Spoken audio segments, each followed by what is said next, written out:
Hello, everyone. I'm Beatrice Verhoeven, film editor of TheWrap, and we're so happy to have you here for our 2021 Emmy Award screening of Two Cents Horror Stories with creator, writer, director Vera Miao, Chase Joynt, director of Elliot, Melody Cooper, writer of Ibeji, Stephanie Adams-Santos, writer of both Elliot and Ibeji, and Diana Mogollón, SVP and GM of Stage 13 and Warner Brothers Studio.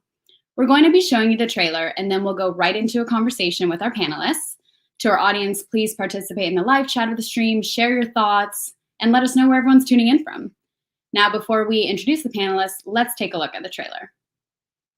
Remember this?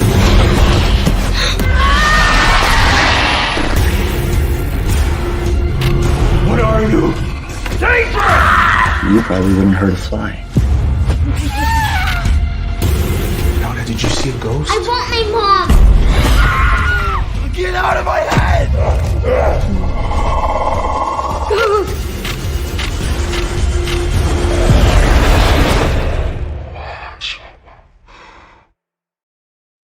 Welcome back, and it's my pleasure to introduce Vera Miao, Chase Joynt, Melody Cooper, Stephanie Adams-Santos, and Diana Mogollón. Thank you so much for joining me, guys. Thanks for having us. Thank you. Thank you. I wanted to start with Vera. I'd love for you to tell us about how Two Cents Horror Story started and how it then eventually expanded. I am a lifelong horror fan, a strong believer in psychological, character-driven horror as a really timely and sort of always artful way of getting at some of our biggest fears and biggest dreads. And particularly, obviously, with the history of Twilight Zone, an incredible genre with which to openly address also some of the ills and the issues that are in the social sphere through storytelling. And so I pitched an idea for an episodic anthology series that was character-driven, that was psychological horror specific, that each episode would grapple with some particular kind of issue or theme that was current and timely, and would also centralize people that, for me, growing up watching and loving horror, I didn't actually often see centered in the stories themselves. And that was it. I mean, the short version of it was, if I could get anywhere close to an updated Twilight Zone, I would be ecstatic. That's the aspiration. I don't know how close or how far we are away from that aspiration by any stretch of the imagination. It was just a goal and a benchmark. And so we started in the first iteration. It was a digital series that then ultimately got picked up by CW to go to linear. And so we are in our third season shooting right now of the linear broadcast television version of the show. Amazing. And Diana and Vera, how did COVID impact production of season 2 and I guess season 3 now? Yeah, I mean, Diana, a lot.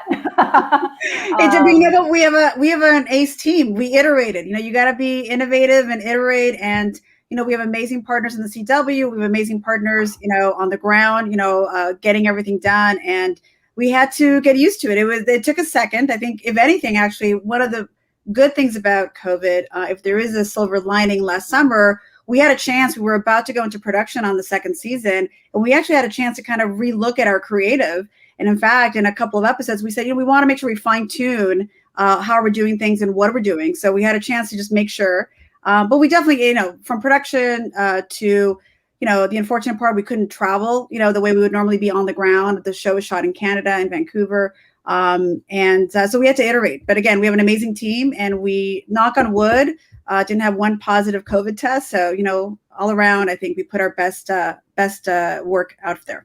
Yeah, amazing. And we're going to focus on 2 specific episodes. And I wanted to talk about Ibeji first, and wanted to, ask Melody and Stephanie some questions because they co-wrote the episode. But before that, let's show a clip.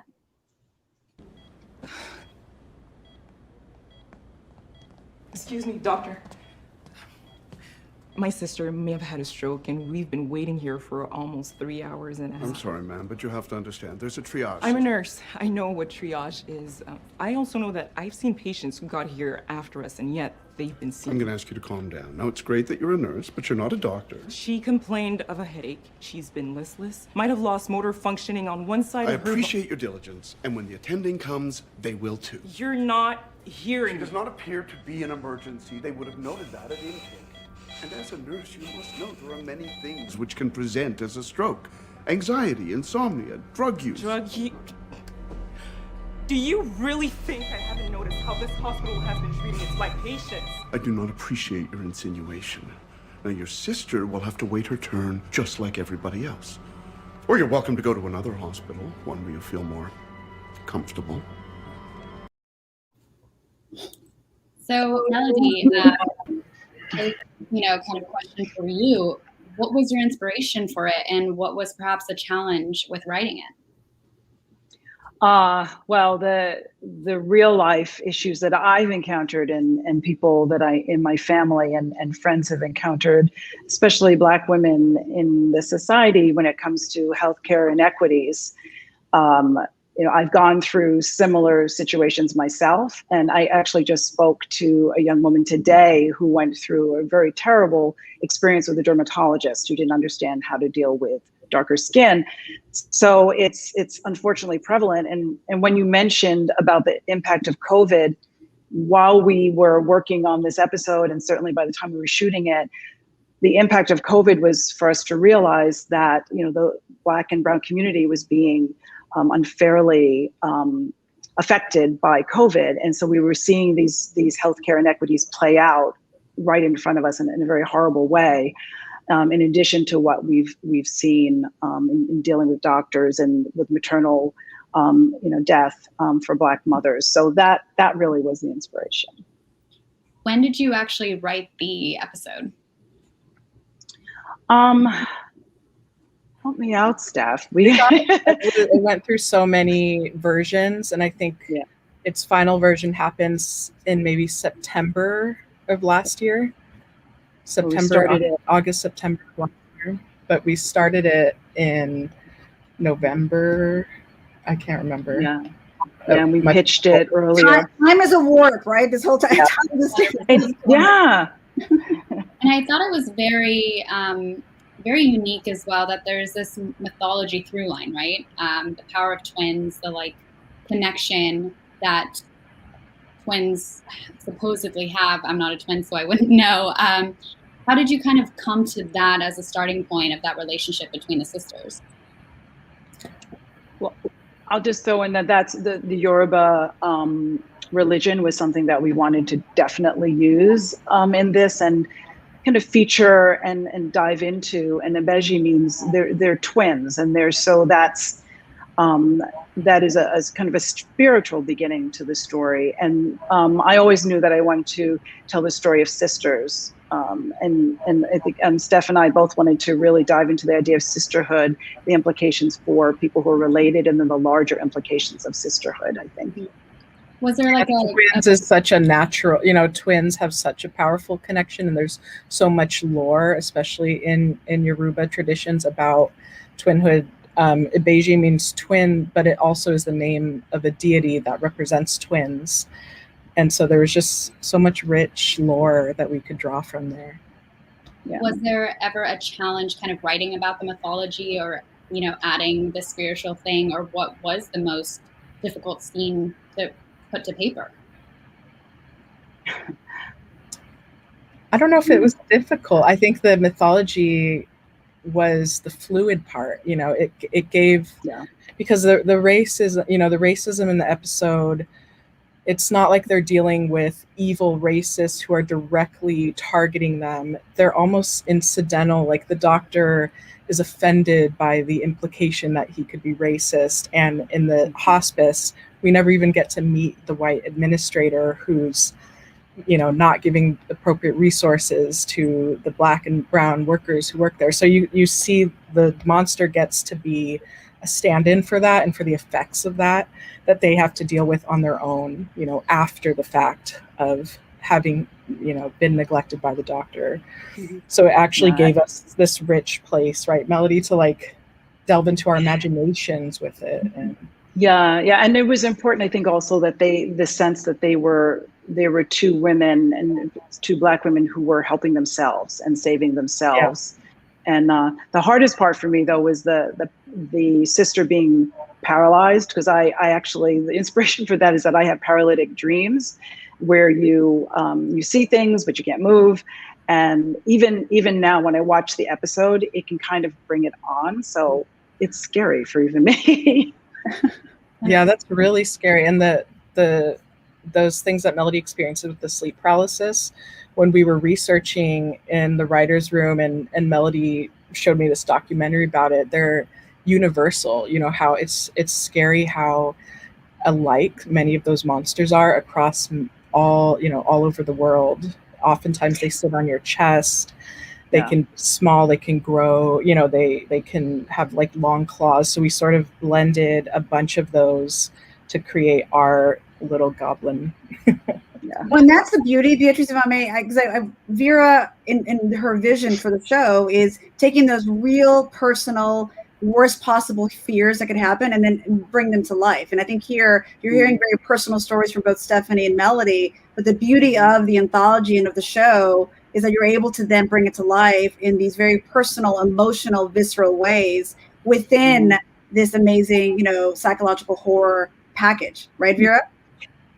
And there's this other part to it too. The paralysis also represents how we feel paralyzed in our lives. We feel paralyzed when we're up against an evil that we can't see, an evil that we even can see, but we can't do anything about. And then in the story, of course, you had to reach out to someone else to help fight that evil. But that paralysis, I think, is something that's psychological as well. Oh, Vera, you're muted. I was being polite and silencing myself. I get asked a lot, why horror?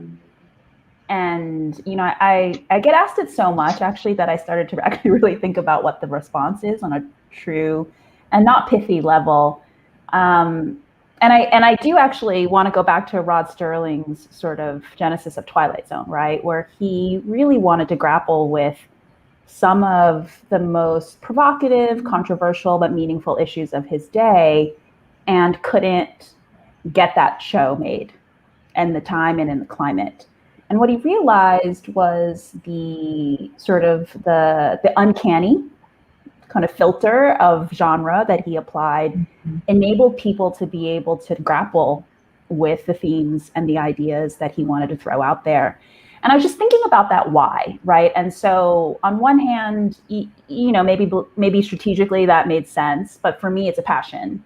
And so I think that what I'll say is I realized that genre gives the opportunity. I think our feelings are and our fears are so big and vast when it comes to things like loneliness, longing, helplessness. Those are the roots of fear.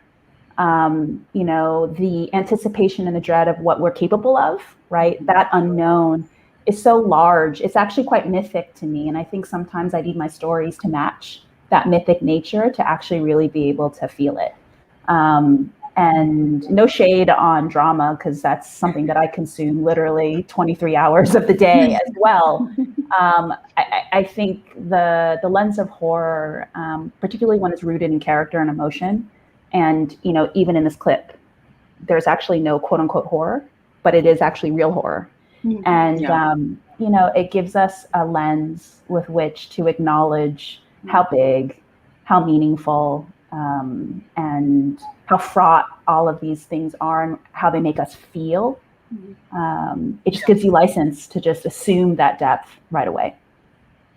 Chase, I know we talked a little before how you're maybe the least horror fan of the group here. Before we jump into talking about your episode, Elliot, let's play a quick clip.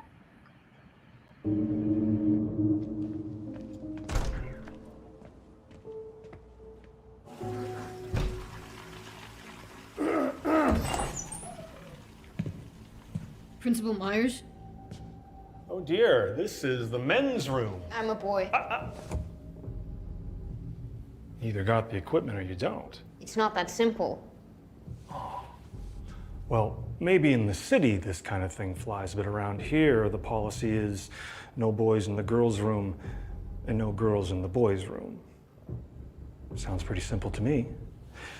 But you know, I'm just here to enforce the rules. Hell, maybe there's something you're not telling me, so please, feel free to use the urinal, if you got what it takes.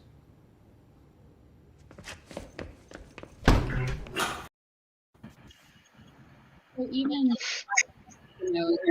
very loaded with topics that are very prevalent and timely right now. And obviously, I will want to talk to Stephanie about writing it, but Chase, I wanted to ask you how you got attached to directing quote unquote horror episode. Yeah, I'll give you the abridged summary, which is that Nick Adams at GLAAD, the head of transgender representation, was approached by the show looking for trans directors to take control of the story. And through a means of connections and friends, I landed in a room within a group of incredible humans who asked me all of my thoughts and feelings about horror. And I talked a lot about documentary and talked a lot about the ways in which I saw the script directly relating to the most urgent socio-political issues facing trans people and trans young people today. And I told them I could do it and they believed me. And here we are. That's amazing. And your lead actor also transitioned a year ago. So how important was it for you to tell this story with an actor who's so representative of the character? And, you know, how does it speak to the state of TV currently? Yeah, you know, I think that there's two ways to answer that. One is the way in which it speaks to the state of TV, and the other is the way in which it speaks to the state of the world. You know, it's not lost on me that our episode drops in the same year that 117 bills of anti-trans legislation have attempted to be passed, and 21 states are trying to deny trans kids healthcare. So when you start your answer from that place, then the question of who gets to represent who, when, where, and why becomes very different. And so for me, it was always a deep collaboration with James Goldman, our incredible breakout young star based in Toronto.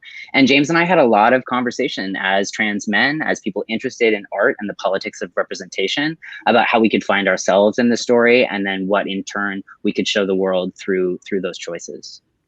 Stephanie, you wrote, 2 episodes that, like Chase said, very sociopolitical. How did Elliot differ from writing Ibeji? They're from totally different worlds. Elliot's is a dark fairy tale, so it has a very different tone and language that it's using to tell the story. It has a younger character but there is that mythic through line in both of them. And I think in Elliot, it's middle school. It's that primal, it's that dangerous primal world that is even more dangerous for Elliot than for most people. I think almost everyone can relate to some level of danger in middle school. And so they felt very different. I think it is because of the characters. They're just so wrapped around the world of those characters that they feel like totally different children. Yeah. And, speaking about specifically the scene we just saw a clip of, do you think that this is a wake-up call for audience who might have not witnessed bullying or seen what this bullying looks like? And there is an anti-bullying movement going on, with people holding other people accountable. So this is extremely timely.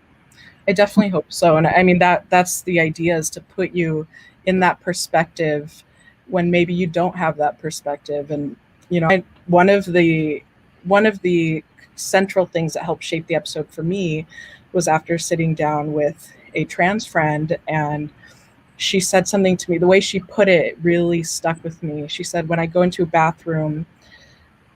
public bathroom and I get all those glances turning on me, I don't know if I feel like the cockroach or if their gaze feels like cockroaches crawling all over me. Mm-hmm. And that, when I was sitting with that, it was like, ooh, that's such a powerful thing. And that bathroom scene, it's so uncomfortable. It's so hard to watch that scene. my partner is also non-binary and had intense experiences in middle school and bathrooms, and and so it's just they're crafting that scene and putting people in that perspective. It felt really important, especially for folks who haven't really thought from that perspective before, to be put in that place. And I think horror does that really well, because it makes you're so close with the lead and you feel the dangers that they feel. It's that act of empathy. There's a lot of empathy that can happen in horror. Mm-hmm. And I think horror has always been kind of the front runner in, diversity across the board. So I guess, Diana and Vera, did you make a conscious decision to diversify, far above and below the line for the show? Well, I would start with saying horror has not been at the forefront of representing diverse storylines or characters. So that's the opportunity and sort of the space that Vera, in creating Two Sentence, got us all very excited about. How can we really, again, center those characters and stories and worlds and feelings that we haven't seen and need to be seen and heard. So for us, and I'll let Vera speak to the creative element of it, I think from the get-go, Vera and us at the studio and all of us together are like, this is about diversity and inclusion, but it's about equity, it's about excellence. We want to create great television, great stories, and we want to make sure that all those other components that perhaps other shows or studios or whatever are like, oh, that's too hard or it's challenging, we're going to make sure we take that on, because that's very important to make sure for this industry and for the show and for everything we're doing. So absolutely above the line, below the line. From the last 3 or 4 seasons, if you include the digital, we've had nearly 35 writers and directors come through the show and be a part of this amazing journey. Right now, our entire executive producing team are, queer women. We have had several of our writers that it's their first television writing job, which is amazing. So as a platform, as a jumping off place, we are incredibly excited about that equity and access component that has to be part of the conversation, as well as the amazing creative that goes along with it. Vera, I'll let you talk about the other piece of it. Yeah, I have to confess, I am often allergic to the word diversity. Just because I think it's sort of like any word that you say a lot over and over and over again, I think it starts to lose its meaning or the weight of its meaning. Because I didn't go in and pitch a diverse show. And I don't think of myself as a diverse person. I approached it more as a fan, in terms of, what is the kind of material that I want to see. And really the case that I made to Stage 13 was, I think that there is real untapped potential, frankly, in the horror genre, because literally just looking at what are the voices and the points of view and the perspectives immediately I think opens up a landscape of stories that, like there's 1,000,001 rom-coms, right? And so no one's trying to say that there's an infinite number of variations of the rom-com. I'm not trying to say that there's an infinite number of variations of, a doll horrors story. It's more that, but we haven't even started to touch the kinds of stories that we could, and the ways that we could refresh, subvert, and innovate on those, sort of base storylines simply by changing who's centered and who's telling the story. I just really thought it was an opportunity that was smart. And this was back in 2014, I think, or 15, where I was making that case, and that, there is both an untapped talent pool who has a lot to say, and they're really fun and interesting and emotional and powerful. And I think at the time, a particularly underserved audience. And so it ended up, and the reason why I use the word centralizing a lot of the time is that it was critical to me that we weren't doing, for instance, race-blind storytelling. I actually don't quite know what that is.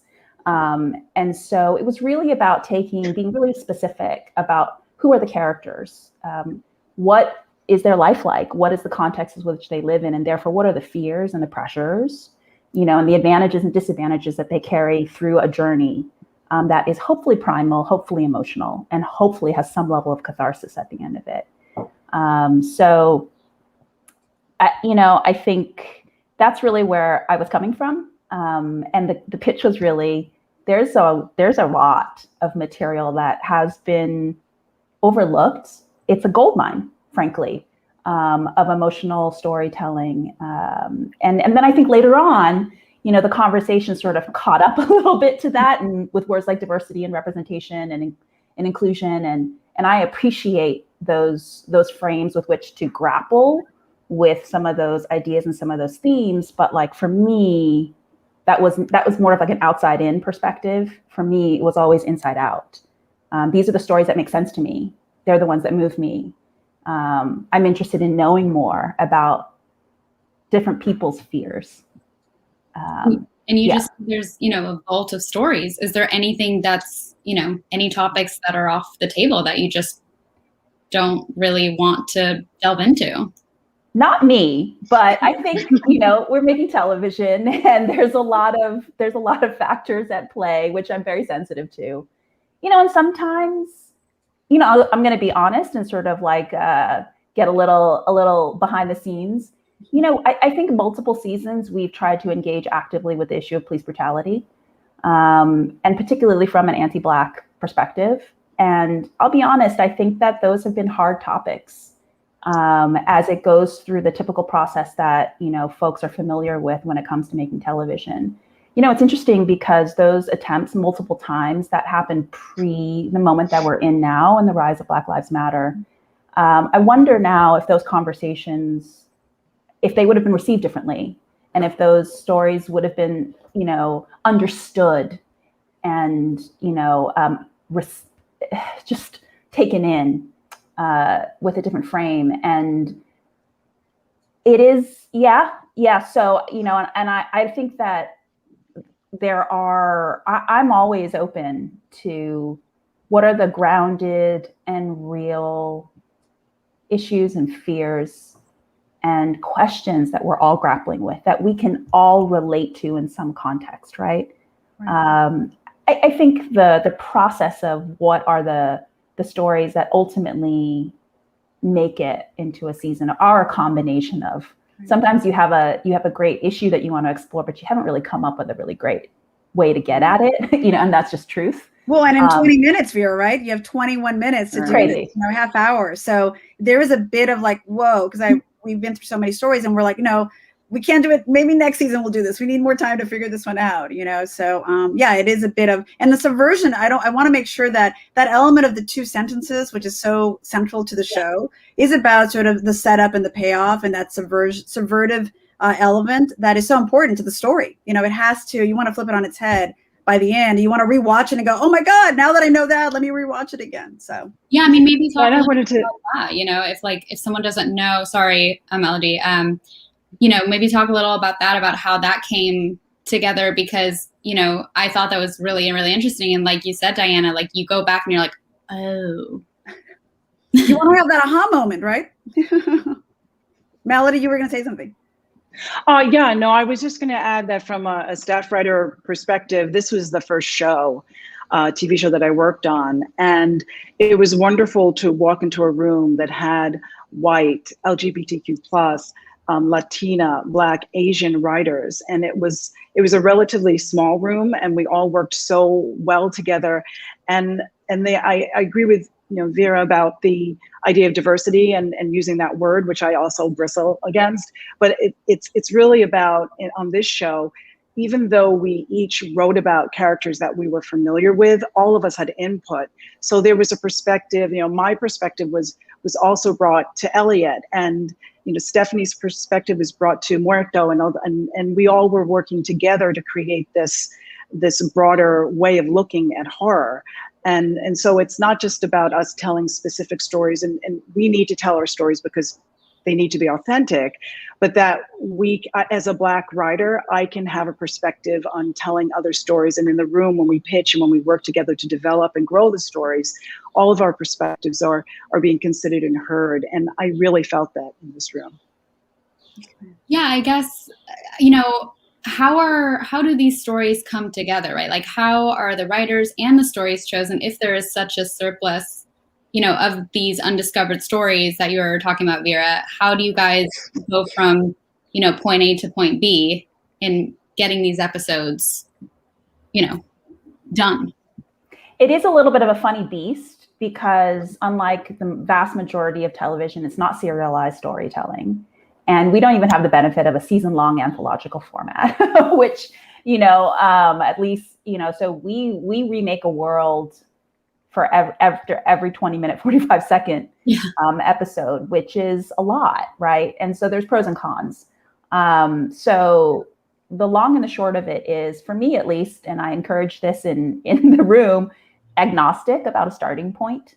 So the ideas have come, and other folks can speak to it as well. The ideas come, it can come from, I want to explore this particular issue, or I want to share this particular personal fear or experience that I had that I think is sort of interesting, or there's a particular context that I've been dying to, in a world that I've been dying to be in, that I think could be really powerful. And then, honestly, we'll also have the conversation. There's a particular subgenre of horror that I just love.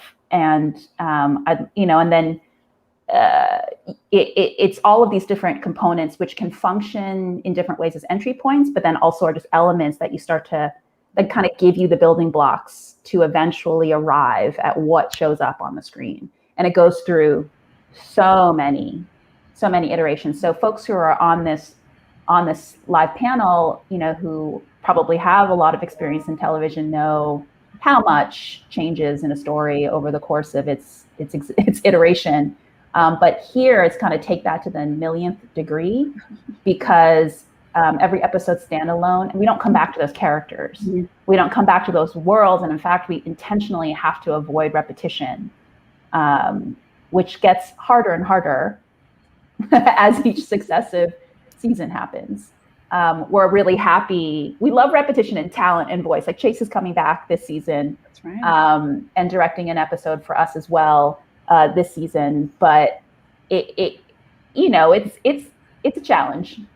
It's a challenge. Also, to build the world, build the characters, get invested in them. We've both real life horror and whatever fantastical horror we're introducing into the segment as a kind of like a,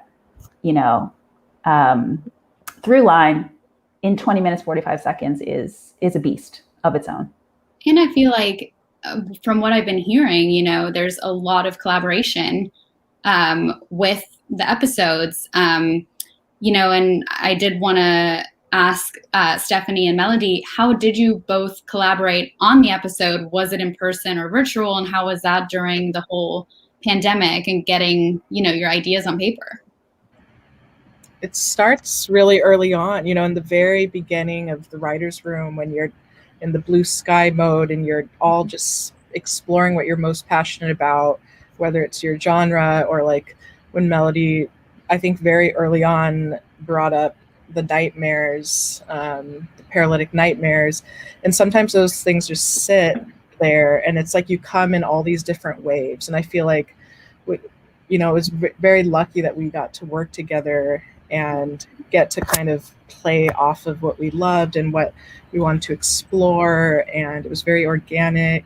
Do you want to say more, Melody? It was just very... Yeah, I felt very lucky to work with Steph, because we have kind of the same sensibilities and as writers and the kind of horror that we love.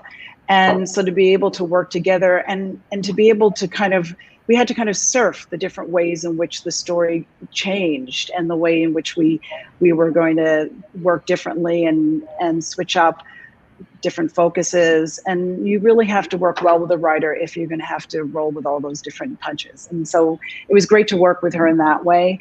And then we were just very open to each other, just open to kind of encouraging the different ways in which we saw the story opening and developing. And it was great. It was great to work with her. And I would say, go ahead, Vera. I was going to say, I would say that collaboration is actually a really good way of defining how these stories ultimately come to be. And that includes with our directors, right? So, Chase, both in terms of Elliot, but also the episode that he's, prepping to direct this season, we really take seriously the notion of point of view, and we really take seriously that each point of view that's added to the mix gets us, sharper and more specific. And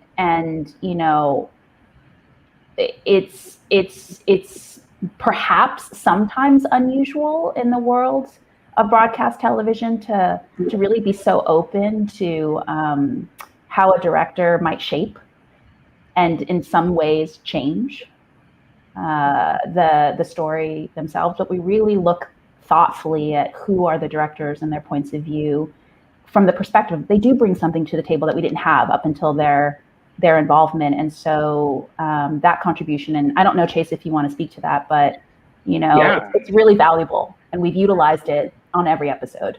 Yeah, absolutely. I mean, I think collaboration is critical to the success of the show and to trying to tell such high stakes stories. So in the context of an episode like Elliot, not only are we carrying the weight of the current stakes for trans kids in the landscape of North America, but we're thinking about a history of moving image representation of trans and gender nonconforming subjects who are positioned as monsters and killers and liars. And so how can we also perhaps more subtly subvert what you're looking at, who you're looking at, and why? And all of those choices, as Vera's just said, come from a deep investment in point of view. And when we suture with a minoritized character, when we're with Elliot the whole way, what else do we get to see?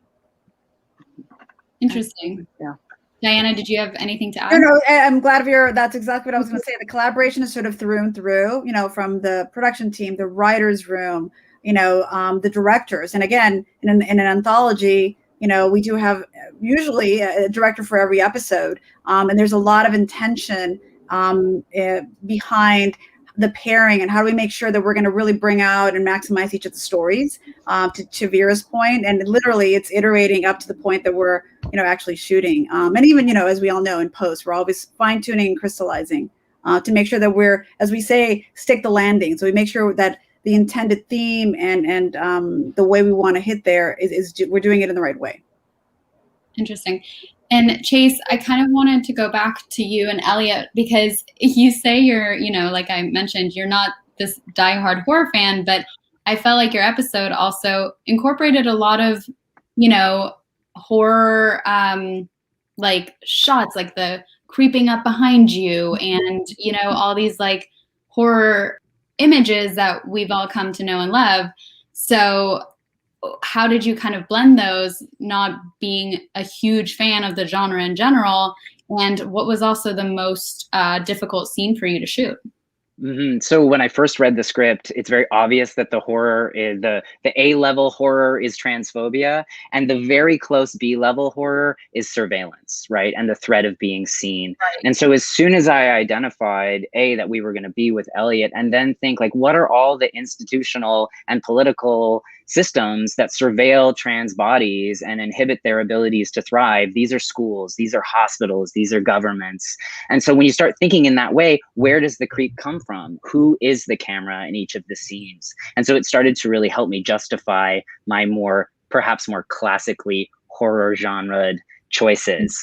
In terms of difficulty, I can speak to the clip that we just watched, the scene where Elliot walks into the bathroom. Once we had locked our angles and figured out our flow, I ran it as a series, which is to say that I didn't cut between takes. And so it was this incredibly quiet, intense environment where James would walk out of that bathroom, connect with me, make eye contact, we would make tiny revisions, and he would go back in. And there was this moment where he walked out and kind of under his breath was like, I hate that guy, And I was like, exactly, of course. And so like, we're thinking about the weight of, institutional surveillance. We're thinking about transphobia. We're thinking about patriarchy. We're thinking about white supremacy. We're thinking about these big, influential, hot topics when we start talking about like diversity and themes, but they're not hot topics or about diversity or themes when you're thinking about them and rooting them through the lived experience of your character. And that for me was the connective thread throughout. Is this how you're going to approach, your new episode that you're shooting? I don't know what the topic is, but is that kind of like what you're taking to the next season as well? Yeah, absolutely. That and a whole bunch of tricks that I learned along the way. Like what? That's for the next conversation, Beatrice. Exactly. We'll talk about Emmy season for season 3. There you go. There you go. Well, I think that's a great place to end. Thank you guys so much for joining us today. This was amazing, and the episodes are wonderful. It was great to have you all. For everyone that's watching, be sure to take advantage of our free trial to Wrap Pro and be first to know about our upcoming Wrap screenings and events. You can also register for upcoming screenings, catch up on any past screenings you've missed, and more by visiting TheWrap.com screenings tab in the main nav bar. Thank you all so much. Hey, Beatrice, are we answering any questions from the audience? I know I see a few. Do we answer those or no? Oh, we can. I just want to make it. I saw a few pop up in case while we have everybody gathered here. Perfect. Yeah, I apologize. I didn't see those. I think this question is for Vera and Diana. Did you guys expect this to be as much of a success as it is? And was there a moment that you really thought, okay, we have something really, really powerful here? I'll let Vera answer that. Start. That's a no across the board. I have no idea what the response is ever going to be to anything that I make. And if you were, Beatrice, if you were to ask me, hey, you're going to be on CW multiple seasons, I'd be like, what? I don't even know what you're talking about. So in that respect, I guess there's, like the show, unlike maybe other television shows, wasn't necessarily created to be on television or broadcast television specifically. It came out of a more pure, perhaps not, I don't want to say more pure, that seems like superior, and that's not what I mean. It was sort of an unfiltered desire to tell stories. And then it found a home and an audience. So in that respect, I'd love to tell you it was a master plan. But no crystal balls involved. No crystal balls here. No, just walking the path in front of me is pretty much the process with the show. And what I have to also add to what Vera said is that, I think the road, what is it when they say the rubber hits the road, when you start getting the audience feedback. And I think that first season, because, when we did the digital web series, we were so, excited about actually making it and surviving the production of it. But when we were able to find a home with our partners at CW, and to Vera's point, they came back and said, hey, well, let's keep doing this, scaling it up. We're like, oh, okay, great, let's do that. When that first broadcast season hit, you have the CW and their digital and their linear platforms, and then it has an output where it hits Netflix, much like the Netflix effect that we see on other shows.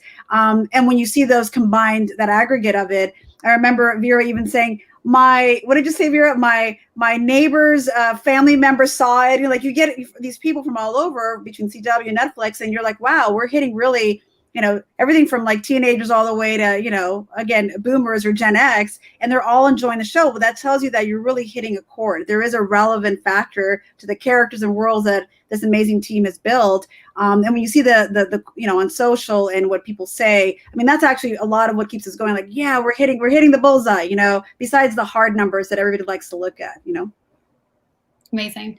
And this audience question is I actually really love. Do you have any fun facts or bonus tidbits about the process? And actually, this just reminds me of every Conjuring movie. They kind of christen the set and bless it to keep it away from negative energy. And I like to ask that question to anyone who's working in the horror realm, if that's something you guys do, if there's some ritual that people have before delving into the genre. Vera, we don't, but we should, right? Maybe we do. This is now making me feel like shit. Oh, I can't say it. Can I say that? We're leaving ourselves exposed. Honestly, for anyone who's ever made horror, it is probably oftentimes the least scary thing when you're making it, right? Because you see all of you see the wizard behind the curtain, and it's honestly just fun. I am constantly sending Steph grabs of the monsters. Just because she likes monsters. And I'm like, look at this one. So I think there's a certain element of it that's just super fun. I think with The Conjuring, because you're dealing with, inspired by a real life couple that definitely has a lot of lore around, their history entangling with the spirits that, I hear why they might do that in terms of like calling into being. But we don't do any Ouija board stuff. We don't do any cleansing or like no incense burning. I think we just have a lot of fun. Melody, I think you and I came off of mute at the same time. Did you want to jump in? No, I was just going to say that because if you're ever working on an anthology series like this, it was one of the things I think Steph and I learned, make sure you buy plenty of notebooks because we had so many ideas and you just end up throwing so many against the wall. And that was so much fun. And you're just, and when you think about all the different horror genres, we actually had an entire like map of all the different genres. And we were tasked to come up with pitches for every single subset of horror, and that's like catnip to horror writers like us. And Steph and I are very visual, so we were working with visuals from Ito, from I would do visual boards. It's I think that for horror, that's a great way to work from, and we had so much fun doing that. I have a lot of little rituals too. Like I'm a tarot reader and I have like 8,000 altars in my house. And so every episode gets a little altar and tarot reading while I'm working on it. And I sent Chase a little spell kit I had made for Elliot. So just like those things are I like to bring ritual into it. Stephanie is our charm. Stephanie is the thing for 2 Sentences. We want to make sure Stephanie blesses everything. And she does amazing sketches because whenever we're working, if she was inspired while we were pitching, she'd be, there'd be a card and she's like drawing. And I'm like, nah, you're giving me that card. Don't throw that away. And there'd be this incredible drawing of some creature with something like popping out of its back. And it was always a treasure to have one of Steph's drawings. That's great. Chase, were you going to add something? Oh, yeah. Well, I will say that I kept the spell in my back pocket the entire time we shot. So hopefully we can continue that ritual. But my answer to your question is somewhat mask related and about sort of fun behind the scenes tidbits in the era of COVID, which was, there was a moment in our green room holding room where all of the talent said, we need to take off our masks for a second. And Chase, you need to take off your mask because we need to know what you look like before we do this. And we kind of had this very quiet, very vulnerable, here we are all holding our breaths, looking at each other's faces before we masked back up and walked onto set. It was very memorable for me. Wow. That's actually a good idea, Wow. In this era, right, of the way we're shooting. 100%. And, before we wrap up, I wanted to ask everyone quickly, like, what's next for you? Obviously, Chase, we know you're doing another episode, but maybe there's something else you're working on. Let us know. Yeah, I'm in post on a hybrid documentary called Framing Agnes, which is about never-before-seen case files from trans history in the mid-century. Vera? I am currently involved in 2 features that we're just trying to figure out the scheduling process on those. And one is a very dear passion project that I am affectionately calling a diaspora horror. And then the other one is kind of a flipped on its head revenge thriller. Amazing. Sounds great. Stephanie? We just wrapped up in the writer's room of season 3 for 2 Sentence Horror Stories. And I was just up in Canada for a month with Vera, actually, who directed one of my episodes. So that'll be coming out hopefully in the fall sometime. Great. Melody? I just finished a Sundance Episodic Lab and I wrote a sci-fi horror pilot. And I am writing a genre feature for Netflix. These are all amazing projects. Diana. Amazing. This is an amazing team. I'm just like, it just makes me so proud. Like amazing vision, creatives, passion, intentionality. I mean, you couldn't ask for a better, more passionate, dedicated team to work with and to really see the results of your fruit, the fruits of your labor, at the end of the day, and understand what the meaning of that is. It's just not another TV show, right? It's a lot more than that. So Thank you to all of you. Thank you, Vera, Stephanie, Melody, Chase. Amazing. Well, with that, we'll actually wrap this time. It's like a horror movie, right? It doesn't. You think it's ending, but it's not ending. Now it's actually exactly. It's kind of like a Thank you so much again. I won't bore the audience with the whole wrap screenings things, but if you guys want to catch up on anything you missed, go on the wrap.com screenings tab and you will be able to catch up. And there's more information in the scroll bar below. Thank you all so much. This was such a pleasure. So much fun. Always great talking about horror. Thank you, Beatrice. Bye. Thank you so much, Beatrice. Bye.